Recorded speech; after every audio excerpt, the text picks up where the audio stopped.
Like a vintage kung fu movie. Clinton Geoffrey comes in. Don't worry, you're going to hear the voice in a few seconds. It's just a bad audio dub job. But I love that scene. I was just watching a movie too where they do that. It was Wayne's World, the sequel, part two, where he's talking to his future father in law, but they're on the phone and it's like an old kung fu movie conversation where their lips move a lot, but there's not a whole lot of sound going on. So really, it's Clinton's retro. It's a throwback Tuesday, but he's looking good. The beard is on point. My hair's looking a little poofy, but whatever. It's been a long day. I'm a little bit irritable, which is probably a good thing when I'm doing a show with Clinton, because when I'm on edge, it usually makes for more entertaining viewing. So, folks, welcome to Rivalz Race Chat. It is Tuesday night. It is 8 o'clock, and it is time to talk some racing. And finally, there's some things to talk about in the racing community, which excites me. There's been races going on. Excuse me while I get something off my tongue, which is hard to do on camera. Knoxville Raceway on the weekend, put cars on the track and put on a show. We're on the verge of going back to watch NASCAR racing as NASCAR heads to Darlington for a big weekend. And what really should be the most watched race, if there was a statistic for non-race fans watching a racing program, this is the weekend I would want to see it, because I'll tell you this. Trying to think of a sport that I don't enjoy that much. I like most sports. Um, Soccer. Not a huge soccer fan, but whatever. I know it's the world's most popular sport, but I just don't take it in. Let's go with cricket. Cricket. People can agree, if you're not a cricket person, it's not a sport you watch. If I knew there was a cricket match going on and it was live, like live being played right now, I would tune in and I would watch it. And I would watch it because any competition has my interest right now. I'm so tired of watching reruns and old Blue Jays games and old everything that I just want something fresh. I want something competitive. I would tune in and watch live cricket if it was happening right here and now. So we're still missing Clinton, but he's going to show up. Steve, I do have a little bit of gray. It's my sweatshirt. That's what you're noticing, isn't it? My shirt is gray. Dick Peck from Dick Peck, Pennsylvania. Good evening to you. Good evening, Steve. Good evening, Fran. Good evening, Alicia. How is everyone doing? Great to have you here. Feel free to fill up the comments. Let's go to our first guest. Clinton Geoffrey is wrestling with cords on his computer, but live from Brighton, Ontario, we have Marc Rinaldi, the promoter of Brighton Speedway, and more importantly lately, the ambassador for motorsports in Ontario. Marc, how are things going? Hey, Adam. Good to see you. Yeah, things are going okay. Not a ton to update speak, although that we did as just update you on the tracks that are involved. We're up to I think 35 tracks now. A few of the go kart racing facilities have jumped on board. A couple more drag strips, and so we're well over 30 now, which it's given us some good numbers. The more people that jump on board, the more traction we get when we do push. Like I said, the plan for phase one, which would include track days and practice days, was submitted last Thursday evening. We did get acknowledgement from Minister Lisa McLeod's office. So we're giving them a couple days to digest it, and hopefully in the next day or so we'll get some feedback from them on our plan, and hopefully some good news that allows us to then start working with our own municipalities to move things forward. We've talked about the hope to phase in racing the way the government is looking to phase in opening society. Do you have a similar plan that would run parallel to theirs? I know we talked about it last week a little bit, but now that things are starting to happen and they're saying, okay, we want to open the province and prepare for phase one, do you have a piece of paper you can slide across someone's desk and say, here's our version of phase one, here's how we see it going down? Yeah, so phase one was what we submitted, and then like I briefly mentioned last week, we've got it broken into sort of a three-phase or three-step program. Step two would be for a lot of the drag strips, road courses, any go-kart racing facilities, any facility that doesn't really rely on spectators to run an event. So phase two or step two would be events that include stuff such as anything like a full program, but potentially no or with no fans, no spectators, no unnecessary personnel, put it that way. And then step three, as we get a little farther along, would allow us to um, have full race events with spectators, but we're still in an age of restrictions, where we're not fully back up and running. Um, but at least we can hopefully set some guidelines in place that will let us have spectators and put on a full race program for the fans so they can get out and watch some racing. Right on. And as you said, you're up to 30 partners, affiliates, if you will. Have you ventured out to non-racing partners?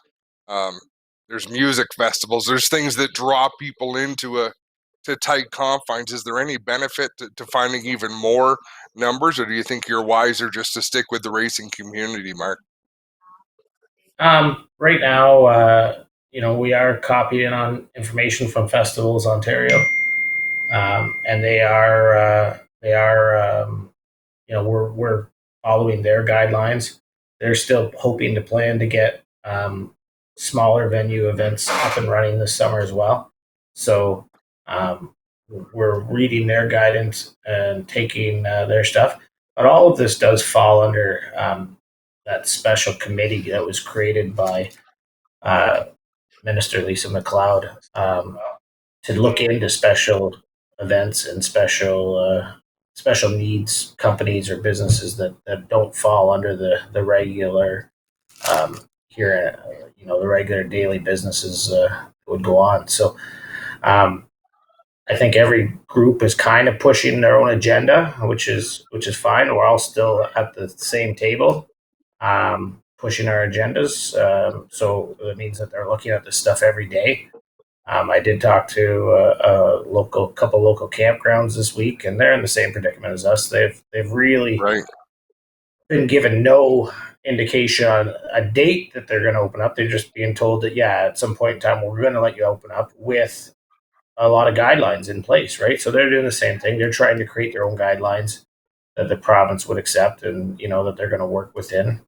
And them too, they're in the same sort of predicament where they got a lot of different facilities. Some have seasonal campers, some only have transient campers, some have a mixture of both. So they're having to do the same thing and say they're sort of in the same boat as us. They're optimistic that hopefully by the end of the month they'll see some positive news and be able to open up. And we're really sort of trying to push the same timeline as them. And I'd gotten a bit of an indication that says we should be on the same timeline, but obviously no government official is going to go on record saying that before something's announced officially. Well, we will stay all over it. Clinton Geoffrey, let's welcome the co-host to the program. Good to see you. Sorry, guys. Had a bit of technical delay. I'm over technical problems. Mark, I know, as you mentioned to me in our text today, there wasn't a lot to say, but we really appreciate everything you've done. If you're a race fan in Ontario, you should be thanking Mark, because a lot of the people that I've told the story to Mark about, it gives us something to talk about as promoters. Like, yes, there is something happening. There is irons in the fire. We are getting closer to the end goal, which is to get back racing. So, as a co-promoter, I appreciate everything you've done. I know everybody else appreciates, at least having something to look forward to. And I think the biggest thing is getting us separated from the major concerts in the NHL and NFL, because right now we kind of fall into that bucket. So it's been good, and we definitely appreciate. So we're probably going to knock on your door a few more times in the next few weeks, Mark, as we get closer to it. And good to hear they've at least acknowledged the promoters in Ontario as a group and gives us something to look forward to. Yeah, I mean, and it's not just me. There's a lot of guys. I'm getting phone calls daily. A lot of other people that are interested in it. Other motorsports interests that we talked about last week. Some of the clubs, some of the groups, some of the alliances, they all want to sort of get behind this and help push it forward. So we're taking feedback, and there's been a lot of positive talk between the promoters. I literally just got off a phone call before I jumped on here with one of the paved track promoters, talking about suggestions and stuff, for what we did submit and what we submitted, what we plan to submit going forward. So everybody's putting some input into it. I'm just sort of the guy that kind of standing in front of the group. But like I said, we got 35 tracks now that are tracks or road courses or drag strips, motorsports industry facilities that are now on board and pushing this thing forward. And we hope to keep pushing it. And I appreciate all the support that we're getting and all the feedback we're getting from all the promoters. Awesome job, Mark. Thanks for everything you're doing for us, and hopefully bring us good news. And when we call you up next week, continue down the path, buddy, and thank you so much. All right. Thanks, Clint. Thanks, Adam. Thanks, Mark. Mark's one of those guys, Adam, that I rely on a lot. He's been in this years longer than I have, and he just has a good perspective on the whole business. He sees what it takes to work with the others, even though he doesn't necessarily have to do that, being on their own where they are in their location, and they don't really, fight a lot of tracks like we have pressure here in our region. But wow, man, there's many situations where I've called Mark on a Monday and said, "Hey, am I doing this right? How would you handle this?" And it's great to have people like that, among many others. I want to apologize for my technical difficulties. I thought I was good. I actually signed in 20 minutes early. I was sitting here and I'm hearing Spencer, and I think we're good. And as soon as I intro, he goes, "We don't have you." I'm like, "Oh my goodness!" And then you're dying. Let's face it. You're paddling up the hill. I wrote the show. You're like, "Okay, then, what are we going to talk about?" So listen, I talked about NASCAR going racing. Spencer was told me great. Mark was here. Now I already let people know I'm irritable. Like, I'm not miserable, Clinton, but I could be sent there in a hurry. So fair warning. Ooh, no ice cream today. What's got you, buddy? You know what? I think it's funny I'm the roles just, reversed because, man, I know. in our talk today, I was a bastard to deal with the past month, and I'm sorry, man. I put you through hell, and I guess I was the I ass just, in all the it's relationships just, around. it's all good. Like the We have some story I great shared guests. with you Yes. on the phone. I've got to hone that story a little bit. I'm going to do some research and polish it up because I think it does apply in the racing community to determine if Um, you are indeed. many, depending on who you ask, many things. I could be that guy. Um, we have cool things going on. So we just heard from Marc Rinaldi, who's letting us know what's going on with the Ontario promoters. And quick wrap up on that, Adam, your thoughts. And Brenda here asked a question on our Facebook page. I guess that means there's no racing at our weekend. Well, that's not the case. We're certainly not going to make that determination anytime soon. As Glenn put it to me, unless you have a crystal ball, nobody really knows what's going to happen just yet. But we're definitely hopeful that we can Yeah. get Oh, back I racing didn't even as see soon as that comment. possible. But no, we didn't. That's how Yeah, I don't rumors think we start. got that far. Yeah, No, no. perfect right But there. there One is little another thing. comment. Yeah, the next comment after Brenda's is one that you should address. Oh, I'm not seeing one after her. Read it to me. I will.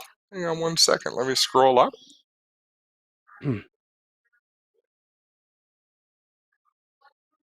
Is it the one about the World From of Outlaws? Sherry.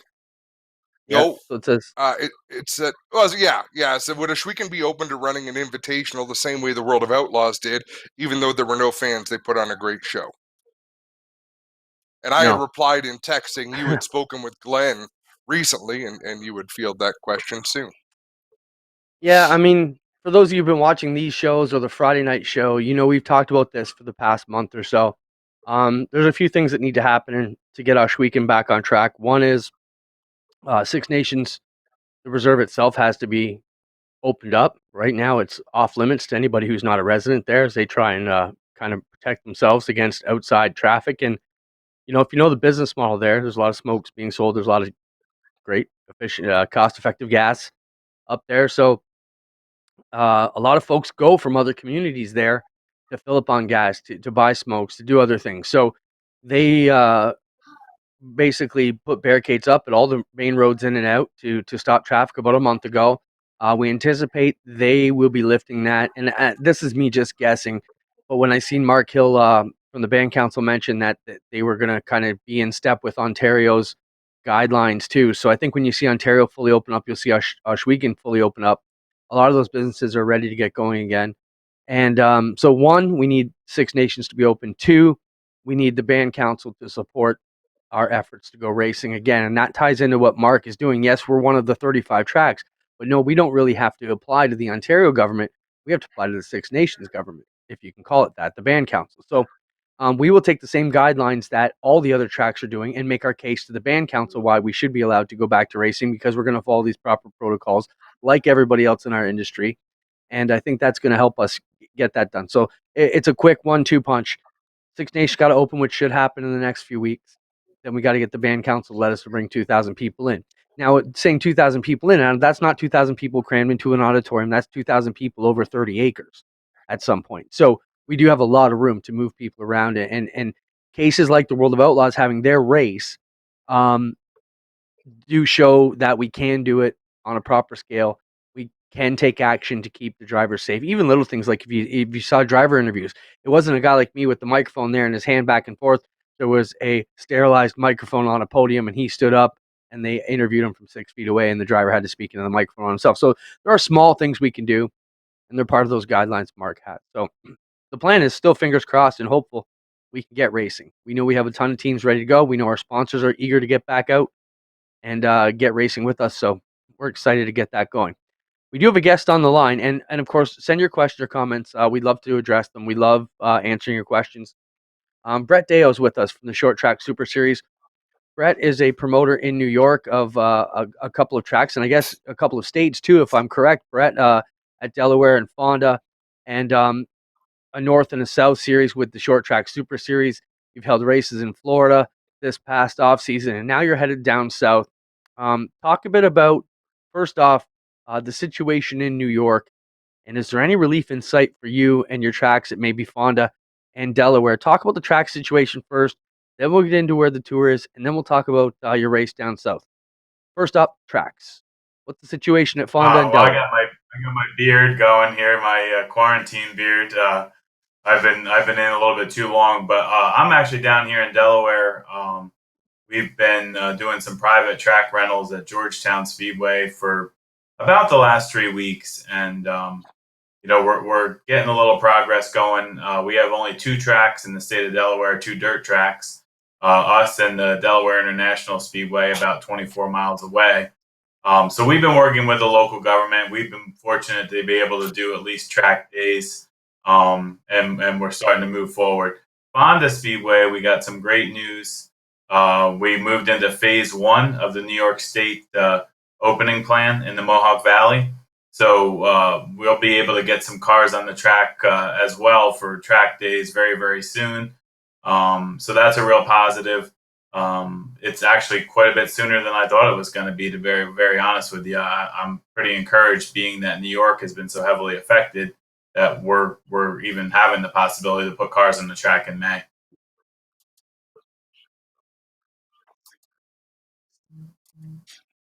Adam? So I'm just typing back and forth with the producer, Spencer. Brett, how challenging is it to look forward when momentum has been on your side for a few years now? When you've really been putting something together that's great, you've been honing it, improving it. How hard is it for you to come up with these solutions to try to keep things going, even though it's really the brakes are being screeched on the whole world? So it's no different for you than anybody else, but it still kind of checks up your momentum. Yeah, it's the whole deal happened so quickly. I mean, for us, we raced March the 8th at Georgetown, and we took the checkered on March 8th. We stood there and drank beer at the end of the night over after a successful opening weekend, and had no idea in 4 days the whole country was going to be shut down. And the thing is, it keeps moving. You don't know. One day you have a lot of optimism. One day you get a piece of news that says, "Oh, maybe we won't be opening so soon." And I've got 2 racetracks that are 6 hours apart. Delaware only has 2 dirt tracks. I mean, obviously New York State is flooded with oval tracks. So everything's a little bit different, and trying to work with two local governments, two state governments, understanding the guidelines, and it's a full time job just trying to keep up with everything. And on our side of the border here, there's a lot of resentment.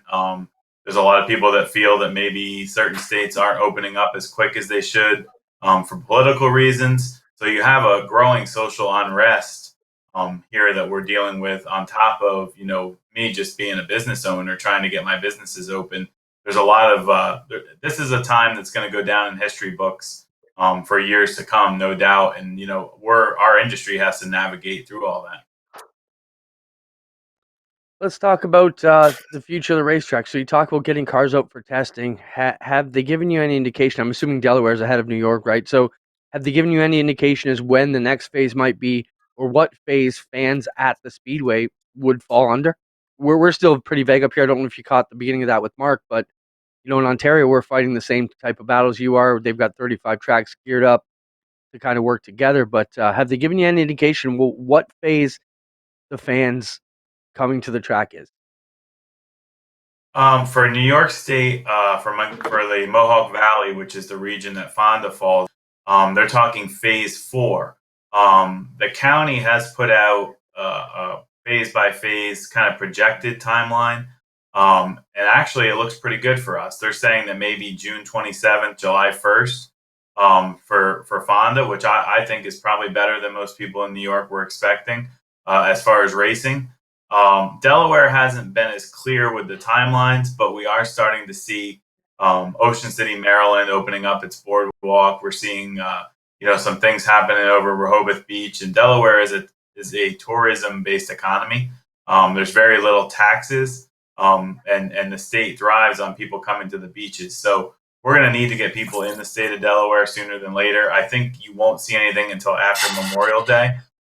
Simply because if they opened up before Memorial Day weekend here, we would have a virtual stampede to the water. So, things are moving in the right direction, I feel, for us. And I'm very surprised at the progress of Fonda, to be honest with you. I didn't think we'd be this far along right now. Well, I don't think it's any secret to any of our viewers where New York stands. We share a lot of the same friends and family, and dirt tracks. We're all big fans of all the tracks in New York too. So we see everybody go in the battles against Cuomo and everything that's going on down there. So we're pretty versed on the problems in New York, and we see the ones who are vocal against it. And a lot of us feel the same way in many cases up here. Let's talk about the decision to go south. So your tracks are on hold.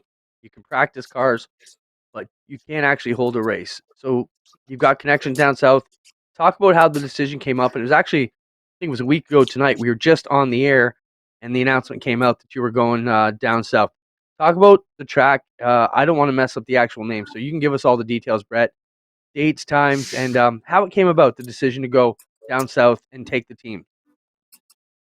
I've been telling everybody that I watched everything I could on Netflix, and I got bored, so we had to do something. But I was sitting in my living room, just like a lot of people across the country, for the return to racing that Tri County Racetrack in Brasstown, North Carolina, put on with the super late models. I was watching it on Dirt, and I said, "Man, this is a really cool track." And I got thinking about it, and then I heard the name Ray Cook as the promoter, and I knew from my interactions with American Racer that he's a pretty big American Racer dealer, actually American Racer South. So there was a little bit of a connection there. I called him the next day and said, "Hey, you did it once. Are you interested in maybe renting me the track to do something similar again?" And he went to the sheriff, went to the county, got it approved, and that's what started the ball rolling. Be honest with you, what I didn't expect was the outpouring of teams that wanted to go. I figured maybe we'd have 35, 40 total interested in making the trip. What was unbelievable was we had 74 teams interested and willing to make the trip, and we had to pick 30 or 31 of them. So that made it tough because my whole business model for years and years has been making sure that we include everybody. I've always tried to get different engines to run together and, tried to make it affordable so everyone can go. And here I was having to send 44 teams packing before we got them on the road. But it's going to be a great event. We have an all-star lineup. I mean, we have the best of the best in Northeast Dirt Track Racing for 2 days on a neutral track with nice red clay. Obviously, I wish we could have fans, but we will be live on DirtTrackDigest.tv. They have a 1-day package, a 2-day package, and they've done a great job covering our races over the last couple of years. We'll be May 21st and 22nd, a Thursday and a Friday, 7 o'clock warm-up, 7:30 racing. We'll give everybody a chance to get home from work. If they're working from home, finish up, get settled in on the couch. And we're hoping for a 2.5 hour show that, it's a good after dinner movie, entertainment that doesn't drag on. It's something that people can really enjoy. Brett, first off, let's talk about how you chose the teams that you were going to allow to come in there. So what criteria made you select the first round of teams, and then I believe there was a bit of a lottery type draw for the other ones. Talk about how that came together. Yeah, first we invited our top 15 in the current South region points because we did have a race this year at Georgetown. Then we invited our top 15 in North region points from last year since we haven't raced in the North region this year. So that was actually ended up being a total of about 26 drivers because we had some teams that were in both points. Of those drivers, we had 19 of them come back and say yes. And actually, Jeremy Smith and Billy Decker were going to be racing out of the same hauler with the same crew. So that kind of left me at 18 teams per se. So we picked 12 names from the 55 that wanted to be considered. We did a Facebook drawing on Sunday live from our series trailer at Georgetown, and that filled out the field. So we have 31 drivers, 30 teams ready to go down there. And, that also gives us a little wiggle room. There's a chance someone could break down on the way. There's a chance that someone last minute, something could pop up and not come. Having that extra car in the mix is kind of, a little safety barrier for our goal of 30. Brett, what type of restrictions do you put on for crews? I did see one team, I think it might have been Ryan Watt, said they got selected, Yes. but they would have trouble trying to pick what crew guys because the crews are so dedicated. And the crew limitations just said it would be tough for them to pick and choose, so they were bowing out. I can understand that for some of these guys who have loyal crew and to pick Johnny can come, but Bobby can't. That's got to be tough. Talk about what the restrictions yeah. are for crews in down south. They're telling me that right now we can have a driver plus 3 crew members. That's right now as of today. The promoter of the track, Ray Cook, has gone to the local county authorities and the sheriff with a proposal to get that increased. I'm hoping that we can get at least 1 or 2 more people. I mean, I'm optimistic that may happen before the end of this week, early next week. But right now, we are at driver plus 3, and even us, we're keeping our crew limited.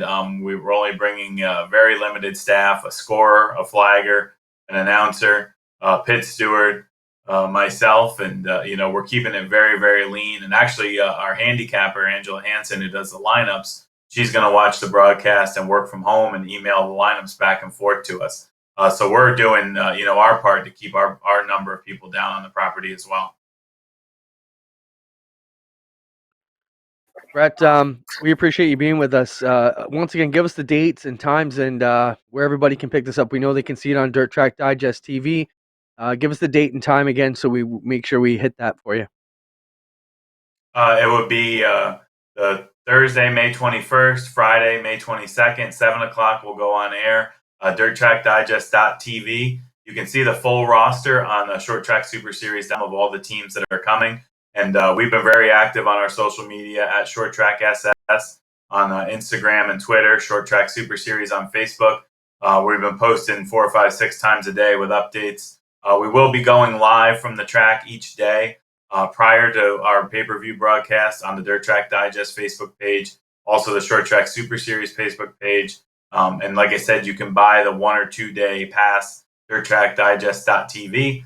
We do have a Saturday rain date in case one of the nights were to fall to rain. We will get both nights in, so we have Saturday open as a last resort in case of weather.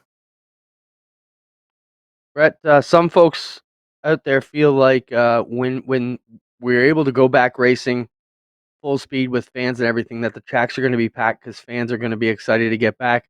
There's other people who feel fans are still going to be shy and stay away from crowds.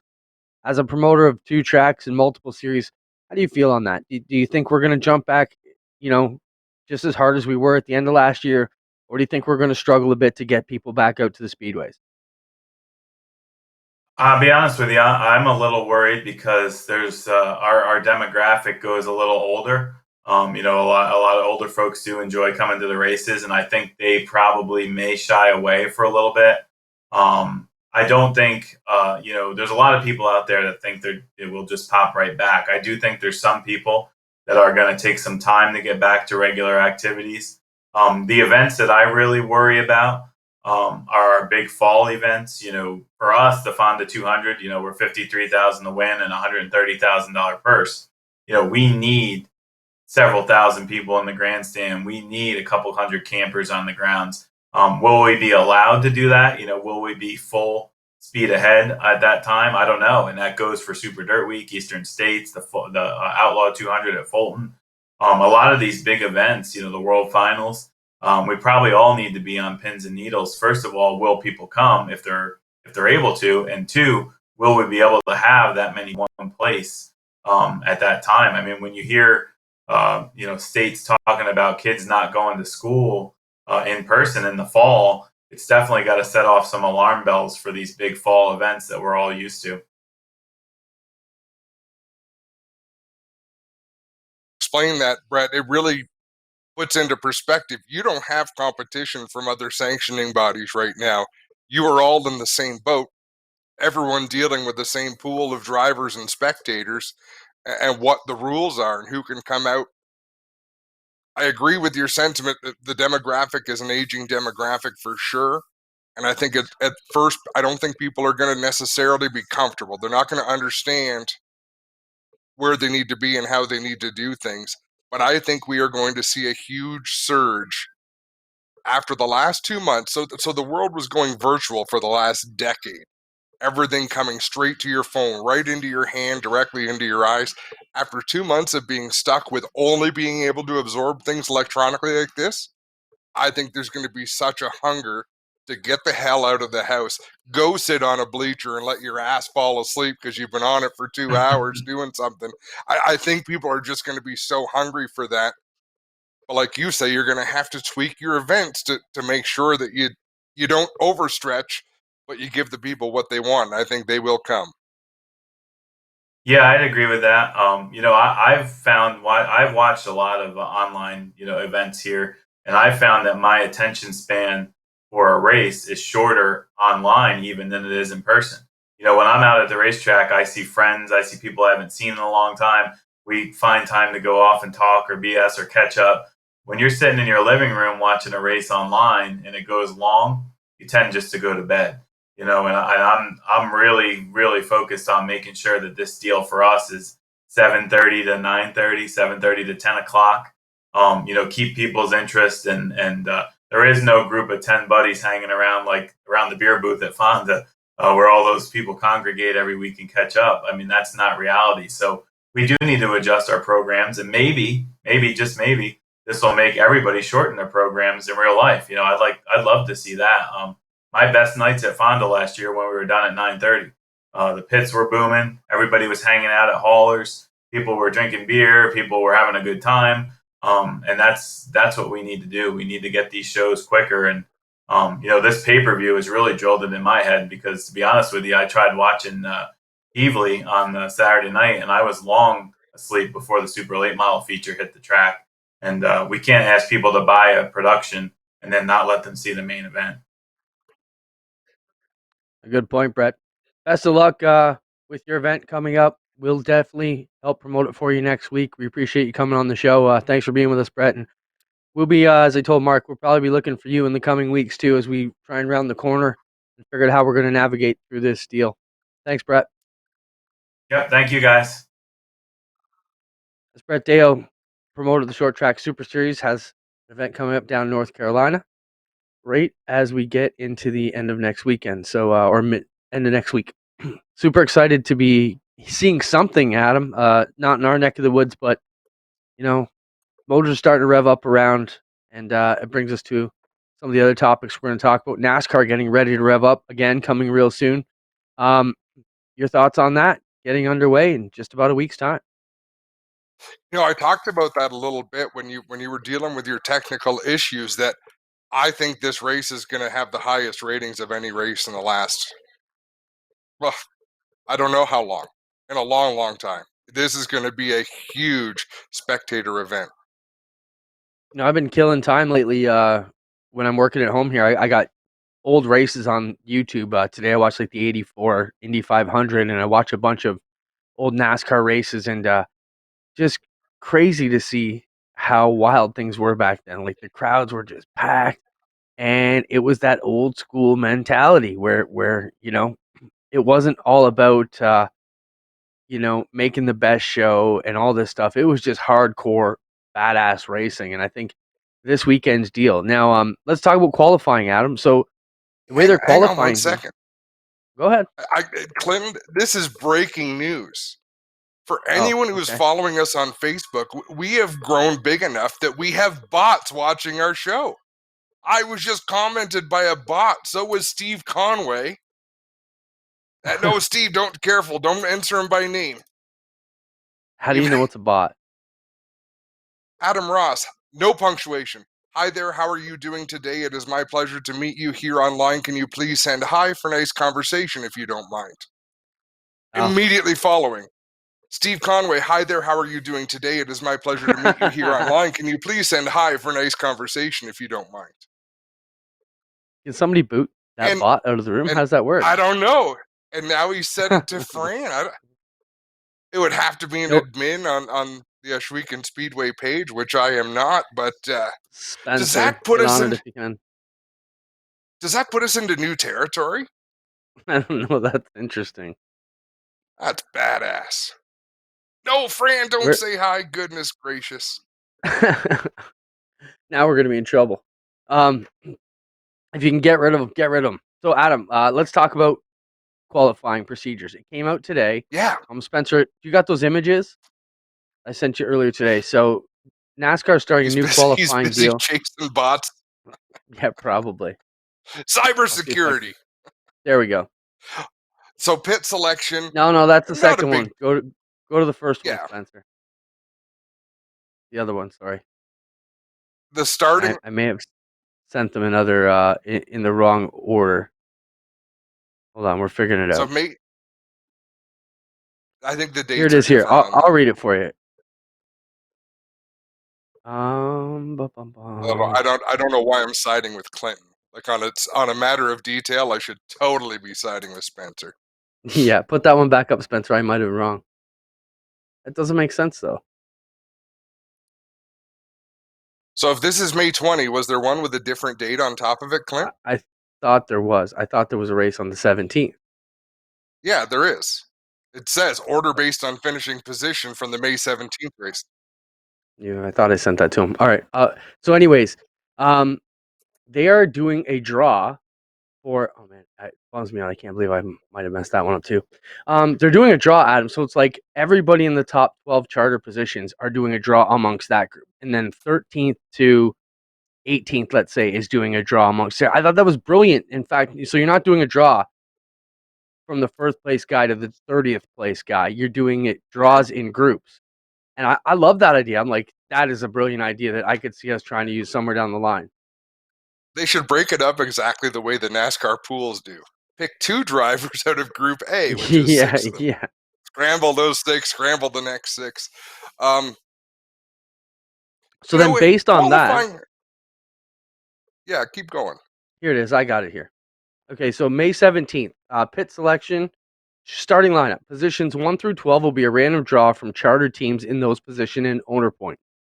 Positions 13 to 24 will be a random draw from charter teams from position those owner points. And then 25 to 36 will draw. And then 37 to 40 will be open teams in order of owner points. Pretty interesting the way they're going to break that up into groups. I think that's a pretty fair way to do that redraw, Adam. And you could see stuff going on. Then the race 3 days later, the starting order will be based on the finishing positions from May 17th race at Darlington, followed by new entries in order of points.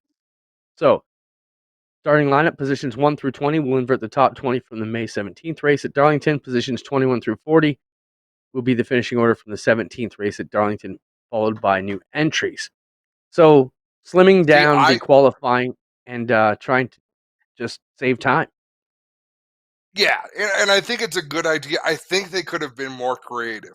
I think they should have inverted the lead lap cars or inverted every car that's within one lap of the lead, whether that's 30 or whether that's 10. It'd make for some really compelling storylines all through the field. But again, I don't know if they're going to need storylines at all with the amount of excitement there's going to be, who's been able to keep themselves in good shape, who's been able to not get suspended or lose all their sponsors in the time that we've been off. There's going to be a lot of stories coming together and how they rebounded. And Bubba Wallace coming back. So he's going to walk out there, and he's had a tough time while he's been off. Meanwhile, I'm sure there's drivers that just laid low, hit the gym every day, and there's probably some that'll come back a little heavier than they were before. Your thoughts on Kyle Larson? Do we see him back anytime soon this year? We had thought that we might see him back before he might have completed the program before NASCAR went back, but it doesn't appear to be that he will be in this week's race. Thoughts on Larson, or just speculation on when you think we might see him back? I wouldn't expect to see Larson back in 2020. I don't think so. I think 2020 is done. NASCAR's got to take a strong stance on that. It's kind of their position. It's that corporate world. Like I said last week, everyone deserves forgiveness, and I think Kyle can do the things he needs to do to be forgiven and move forward. But I would imagine this year is a write-off for him. I will watch and see. He did race at Knoxville there last Friday, so we'll see if he jumps back into the Outlaws, mostly full-time, if he's not in NASCAR. Moving on to the Canadian Sim Racing Series, Adam, round 2 happened last Sunday.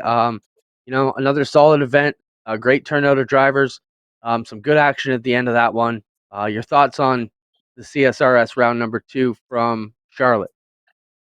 My thoughts are that it's really entertaining racing. With Dave Bradley and Todd Lewis and Stephen Ovens on the race call in English, they're exciting to listen to. We're starting 43 cars on the track, and some people say that leads to cautions. No, people driving like idiots leads to caution, and guess what? We have plenty of people who drive like idiots in the series, but we have a fix, Clinton.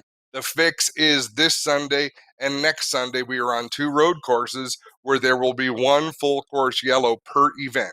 There will be a halfway break in these races, and really the basic concept is it is very hard to run a race without making a mistake. So we're allowing the drivers a chance to regroup a little bit, have that yellow at the midway point, work a strategy around that. If they manage to stay on the lead lap, they're going to be able to close in for the restart. And otherwise, I think it's going to be a blast watching the races this Sunday at 9 p.m. At Canadian Tire Motorsport Park. Yeah, the road course is unforgiving. I've been turning some laps at CTMP for the last 2-3 weeks now, and it can be very evil. If you can just keep it on the track for a lap, that you're doing okay. The other point to that is I heard Circuit Gilles Villeneuve is even tougher than Mosport and CTMP, so I've never been there, but I guess I got to check that one out. And of course, I don't race this series. I just mess around the back during the practices and try not to crash the real drivers, but it's fun, it's exciting, and it's great to see some of Canada's elite outdoor racers and sim racers come together and have some battles there. And Spencer, if you got any clips from last week's CSRS race, Michael Morley, man, he was 13th place, a lap down with 5 to go, and came back to finish second. And it was a great battle here. Crank it up. Have a look at this. The pace. Morley got around him. Michael Morley on the outside. High lane to try and get alongside Reinhardt in the. Wow, look at Michael Morley making a late race run, but through turns 3 and 4, it is Alex LeBay coming around turn number 4 for the final time. He set fast time earlier tonight. He's going to turn that pole position into a win. Pit strategy pays off here for Alex LeBay. He will win at the Charlotte Motor Speedway. Michael Morley will come home second. LeBay, after getting in trouble early, comes back to score the win. But Michael Morley, after being 2 laps down, Gets those laps back through the lucky dog and through a wave around, and wisely chooses his strategy. In fact, at the end, his strategy was pretty much forced. Go put on tires and see how many cars you can pass. Oh man, at the end there, he just had so much more grip than those guys and was just driving around them on the outside. It was beautiful to watch. As you can see there, we had Alex Labay and Raphael Lessard also in the top three, two of Canada's best upcoming NASCAR drivers. So if you're looking for some racing entertainment, it happens live at 9 p.m. from Canadian Tire Motorsport Park in what would have been the CTMP weekend. So join us Sunday for that action. And of course, let's talk about Adam. If you're an iRacer and you want to get in and race against these guys, Yes. there is a public qualifier that you can join earlier in the day. You can try and qualify. Car counts haven't been huge, so if you're half decent, you got a good shot. And if you can get around CTMP, you got an even better shot to make it in this week. Three Clint, drivers, top three. Go ahead. I got to cut you off because I have to take this phone call. I will be back. You're serious. He leaves me hanging there. Well, thank you very much, sir. So that's the CSRS event we've got going on this Sunday. So make sure you check that out if you are looking for some action. Moving on to Friday night excitement. It's been great. We've had another wicked week of racing on Friday night. If you've not checked out the Friday night action, it is sim racing. So that means your Osh weekend favorites are at their own home or business or wherever they end up holding their sim rig together. They get online all in a common room and we race and we broadcast it. So if you've not checked that out, it's Friday night excitement. It's 7:30, right at the time our regular Friday night broadcast would be. And we get that moving along right away. And we have two classes of races. We have the Big O Stars and the Big O Associates. The Big O Stars are anybody who's raced with Osh weekend in any division over the years on the track itself. And Big O Associates are crew members, sponsors, anybody else who wants to get in on it. We do have practice servers going every night, Monday to Thursday at 6 o'clock and 8 o'clock, with qualifying going at 6:30 and 8:30. So join those servers. Password is Oshweekend in small case letters. So check that out. And it's hosted by Roger Craig, is the room host. That's 6 o'clock and 8 o'clock this week. It'll be Wednesday and Thursday still to come at 6 and 8 p.m. And that'll get you tuned up for the races on Friday night where we go live with some action. If you want to get involved, you can still get us by joining www.oswekenspeedway.ca/iRacing. And that will get you signed up and into the program and getting ready to go. And there it is on the screen. So if you need to figure out the login and how you can get on the deal to be part of our Friday night excitement, it's right there on the bottom of the screen. That moves us into one of our regulars, Mac Demand, been hanging out with us. Spencer, if you can, show us his old rig first. Now, Mac is in the manufacturing and construction business, so he's got the tools and the design computer to make this happen, but he built himself a pretty cool rig there. So this is what Mac was driving on the last couple weeks, which is basically just a piece of wood with an iron pipe and a couple things bent up there and an old looks like waiting room chair to get you going. And Max set out on a journey to cut himself out some CAD parts and really make himself a beautiful rig. And sent us these pictures, and Mac has put together a gorgeous piece for him to get his racing in on, as a lot of our regular drivers have taken other avenues to try and pass the time here. And you see Mac got pretty serious with the rig, and that's cool that these guys can build their own rigs like that. And Mac is ready to rock now, and I think he should be selling and manufacturing those. What a gorgeous job he did on that. And like a lot of our racers, you can get involved, but you don't have to have a crazy setup like that. We have some of our best racers. Ryan Beagle comes to mind. He's still using the kitchen table and the kitchen chair to do most of his racing. So you don't need an expensive rig. You can get in there and get it going, but it certainly helps with your consistency. And I think your level of comfort over some of these big races. So we'll start wrapping the show down. If you guys have any questions, let us know. We're free to talk about it. As we said, we're still waiting to get everything up and running here this year because it's been a tough season so far. But we seem to be turning the corner here in Ontario. They're talking about more good news coming out Thursday. More phases will be announced. And if we have guys like the Ontario Motorsports promoters going at it to try and get in line with the government to get us a better answer, we should be in a good place really soon. So I think that'll wrap up the show for tonight. On behalf of Spencer Mullen, I'm Clinton Geoffrey. Adam Ross had to take off. But don't forget to join us. We've got Adam Ross's Mindwell session, which would be 8 o'clock. 7 o'clock Thursday night. Then Friday night, we're into it at 7:30 and all kinds of chaos. So stick with us. Thanks for joining us, and we'll talk to you soon here on Rivals Race Chat. Thanks for sticking with us. Stay safe, everybody. We'll see you soon.